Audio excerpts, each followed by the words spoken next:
What's good, everybody? It's your Uncle John here. Hope you guys had an amazing week so far. All right. So, I thank you guys for stopping by the channel. Of course, make sure you hit that like and subscribe. And now, let's go behind the pour. One thing about me, guys, is that I love to experience different cultures. And I always say and believe that we can experience different cultures through beverages, one sip at a time.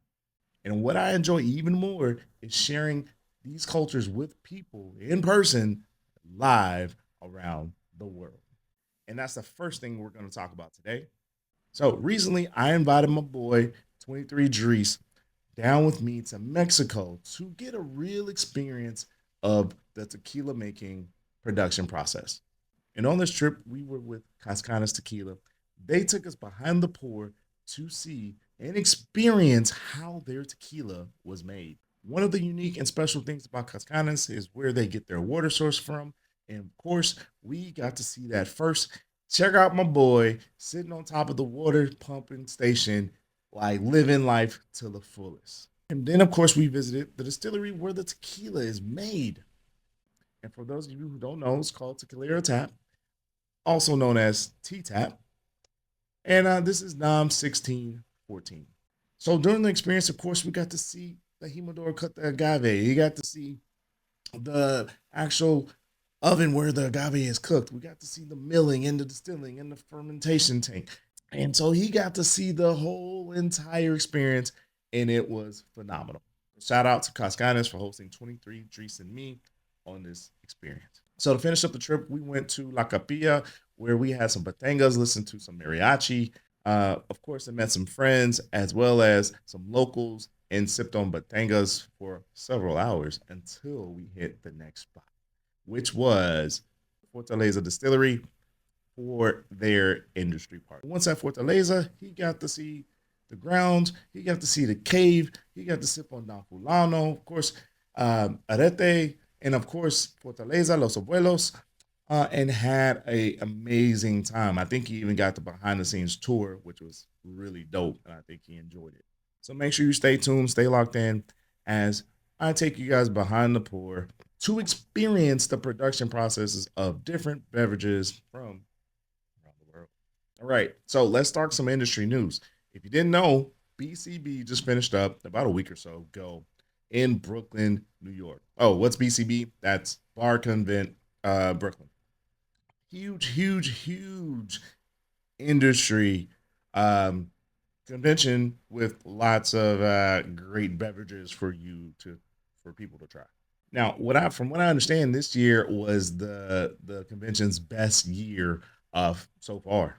Let's see what the numbers say. So in total, more than 5,300 people attended the event over a 2 day span, which is an increase of 18% from the previous year's show. Now, of course, the event is jam packed with experiences, 230 different exhibitors, brands, 48 from 48 countries and 47 states.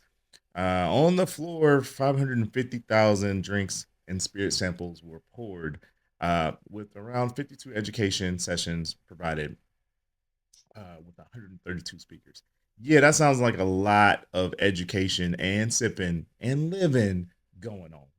We at Go Behind the Pour did not make it there this year, but it is in the plans to go. But we will be at Tales of the Cocktail, which is in New Orleans, and that's definitely a dope event where you can get your education on, sip on, and eat some beignets while you're at it. So if you're going to be out that way, let us know because we're going to be there looking to have a great time and sharing a drink with you. 4th of July is coming up, and I want to make sure that you guys have some good options for your holiday with friends and family. You know, whether you're barbecuing out at the lake or doing whatever you do, here's some recommendations for you. So, first up, I want to recommend this one right here, which is this Legado right here. Boom, boom. All right, this is the Legado Blanco. All right, this is a great option for you. It comes from NAM 1123, and of course, it's going to be on the lighter side, and that's why I'm going this route. And the number two option is going to be Cascanes, the Reposado number 7. And a similar thing here, even though it's been rested in a barrel, it's a little bit on the lighter side, meaning that it's not super heavy in oils, right? So it does have some barrel flavors, but not a lot of oils. And the same thing goes for that Legado.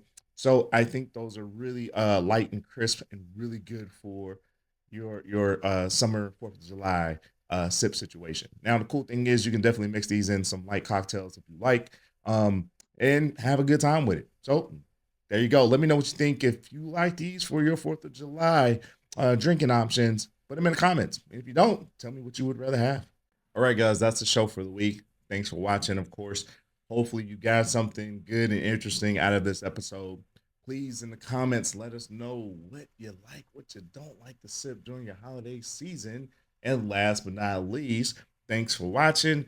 Hopefully, we will see you guys soon. Make sure you like, follow, and share to all your friends out there. Anyway, sip safely, guys, and we'll see you soon.